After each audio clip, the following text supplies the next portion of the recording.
전능하사 천지를 만드신 하나님 아버지를 내가 믿사오며 그 외아들 우리 주 예수 그리스도를 믿사오니 이는 성령으로 잉태하사 동정녀 마리아에게 나시고 본디오 빌라도에게 고난을 받으사 십자가에 못 박혀 죽으시고 장사한 지 사흘 만에 죽은 자 가운데서 다시 살아나시며 하늘에 오르사 전능하신 하나님 우편에 앉아 계시다가 저리로서 산자와 죽은 자를 심판하러 오시리라.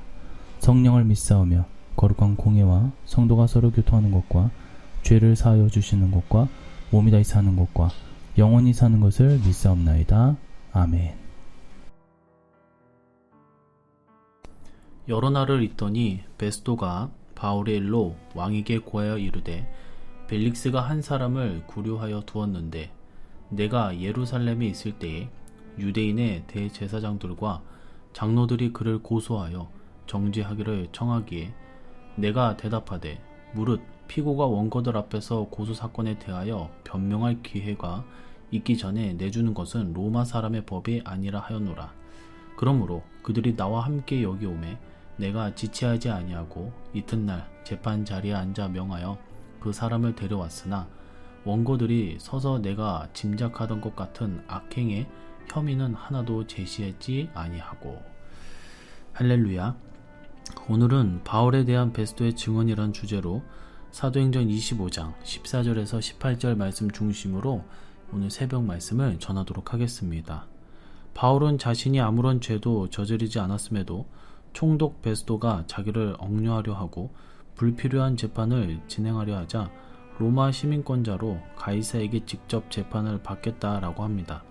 이에 베스도는 지난 시간에 확인하였듯 바울의 로마 시민권자로서 권리를 그대로 행사하게 합니다. 본문은 이에 이어지는 내용으로 지금까지 바울의 재판과 관련된 내용들을 요약하여 말하고 있습니다. 본문의 이 같은 내용은 물론 지금까지 있었던 일들을 객관적으로 총독 베스도가 진술한 것이지만 다른 한편으로는 주의 종 바울이 겪었던 고난을 잘 보여주는 내용이다 라고 할 수가 있습니다. 이제 본문을 통해 이를 확인해 보도록 하겠습니다. 첫 번째로 원고들이 혐의는 하나도 제시하지 않았다. 18절 말씀을 보니까 원고들이 서서 나의 짐작하던 것 같은 악행의 혐의는 하나도 제시하지 아니하고, 이는 바울의 고소가 무고한 거짓 고소임을 알았다라는 것을 뜻합니다. 본문 중에 하나도 뭐뭐 아니하고로 번역된 원문 표현은 우데이스라는 단어를 쓰는데 이는 아무도 뭐뭐가 않다, 어떤 것도 뭐뭐가 없다 등의 의미를 갖습니다. 반복되는 바울의 무혐의에 대한 확증입니다. 마태복음 27장 18절에서도 보면 이는 저가 그들의 시기로 예수를 넘겨준 줄 알미러라. 이 과거 빌라도가 예수님이 무죄임을 알았다라는 것이죠. 그런 것처럼 베스도 역시도 이를 직시하고 있었다라고 할 수가 있습니다. 자, 두 번째입니다. 벨릭스가 구류하고 대제사장이 고소 정죄했다라고 했습니다. 14절과 15절 여러 날을 있더니 베스도가 바울의 일로 왕에게 고하여 이르되 벨릭스가 한 사람을 구류하여 두었는데 내가 예루살렘에 있을 때 유대인의 대제사장들과 장로들이 그를 고소하여 정죄하기를 청하기에. 이는 주의 종이 예수님 때문에 고난당함을 뜻합니다. 이 본문 중에 구류로 번역된 원문 표현은 데스미오스라는 단어를 쓰는데 이것은 포로에 또는 사로잡힌 등의 의미가 있습니다. 디모데후서 2장 9절의 말씀 보니까 복음으로 말미암아 내가 죄인과 같이 매이는 데까지 고난을 받았으나 하나님의 말씀은 매이지 아니하니라. 바울은 예수님을 만나고 복음을 전파하면서 억울한 고난을 받았습니다. 이를 베스도조차도 증거할 정도였습니다. 즉 세상 재판장에서도 이것이 입증되었다라는 것이죠. 말씀을 맺도록 하겠습니다. 혐의도 없음에도 폭행과 체포, 감금 등을 당하고 지속적으로 재판을 받는 바울의 모습을 보시기 바랍니다. 그의 이러한 모습은 예수님의 모습과 참 많이 닮았습니다. 복음을 위해서, 예수님을 위해서 그 당한 고난과 손해와 고통이 뒤따랐다라는 것입니다. 이것이 바로 예수님을 닮은 삶이 아닌가 생각되어집니다. 바울은 비록 과거에 예수님을 따르는 무리들을 박해하지만 이제는 주님을 만나고 그가 누구보다도 예수님을 닮은 삶을 살았다라는 것입니다. 참된 하나님의 사람으로 인정받았다라는 것입니다.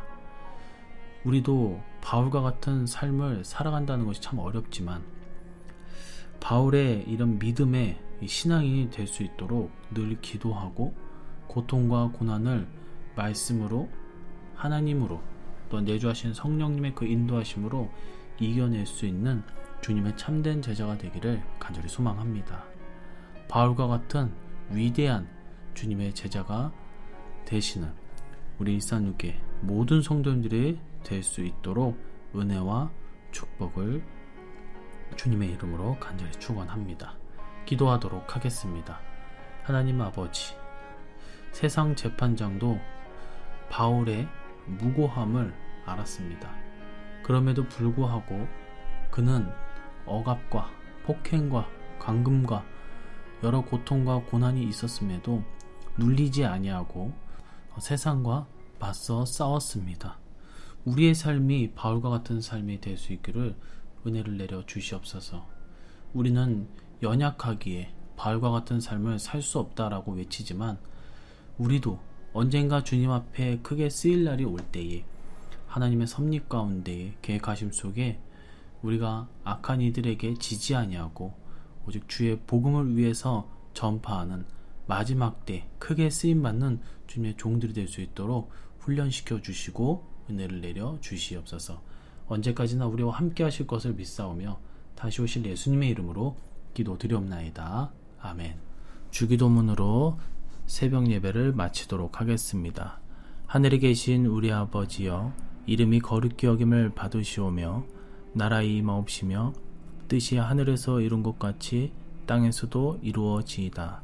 오늘날 우리에게 일용할 양식을 주옵시고 우리가 우리에게 죄 지은 자를 사하여 준 것 같이 우리 죄를 사하여 주옵시고 우리를 시험에 들게 하지 마옵시고 다만 악에서 구하옵소서.